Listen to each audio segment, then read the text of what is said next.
maniac? Probabil că da, pentru că îmi place să-mi bag banii în mașina mea. Yo, yo, yo, yo, yo, yo. Special pentru cunoscători și mai ales pentru fanatici. Noroc, am 260 de cai să mă întorc. Clasic, ca un BMW din 90 storc. Admirație de la orice rival. Pe interval sunt greu și ca V8-ul meu declarat fatal.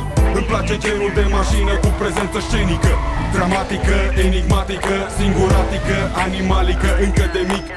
Mi-am dorit ceva special, cum să explic? Ai un Passat, știu, 2003 știu, V6 TDI cu tot ce vrei pe el, știu. Dar mai știu că sunt câteva sute ca a ta. Parcă-ați fute toți aceeași pizdă, nu te supăra, frate.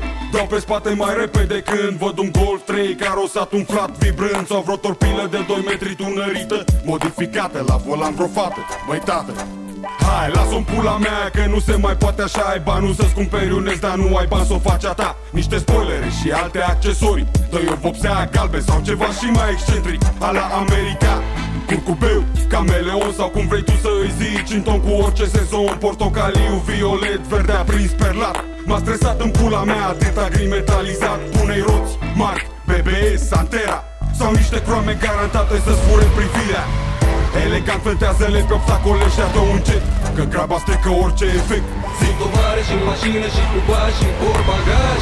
Ne remarci repede în peisaj. Plutim ușor, parcă e un miraj. Senzație majoră cu 40 la oră. Simt tovară și în mașină și cu bani și în bagaj. Ne remarci repede în peisaj. Plutim ușor, parcă e un miraj. Senzație majoră cu 40 la oră. Luzurian, fără îndoială, extravagant, reconfortant și în același timp impresionant, șocant. Fanaticii spun că e relevant, că până și cei neinteresați găsesc interesant un tank vopsit albastru și perlat cu negru. Nu ard în turmă, dar vreau să rămân integru. Și ca să fiu mai aproape de străzi și cartier, o să-l cobor vreo câțiva centimetri lejer. Caroserie unicat, nimic cromat în afară de roți. 18 inși constat că scoți ochii din cap. Nu poți să crezi că ai dat ca toți bani pe căcat de roți. Te-au cam lucrat, socoți. Supraponderal sunt, îmi plac mașinile mari. Temperamental sunt, îmi plac contrastele tari. Prezidențial pentru impresie totală. O să fac pe comandă interior din piele albă. Extraterestru sub scaune neon albastru. Modificat masiv în spațiu ca să încapă numai 4. Pentru că tancul se transformă în avion, când pe bancheta din spate posta doar 2 beton.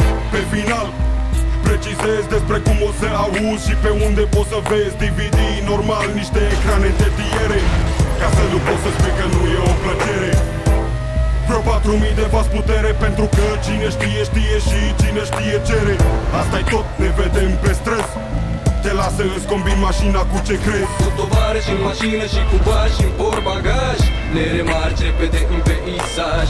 Plutim ușor, parcă e un miraj. Senzație majoră cu 40 la oră. Cu tovară și în mașină și cu bani și în bagaj. Ne remarci repede în peisaj. Plutim ușor, parcă e un miraj. Senzație majoră cu 40 la oră.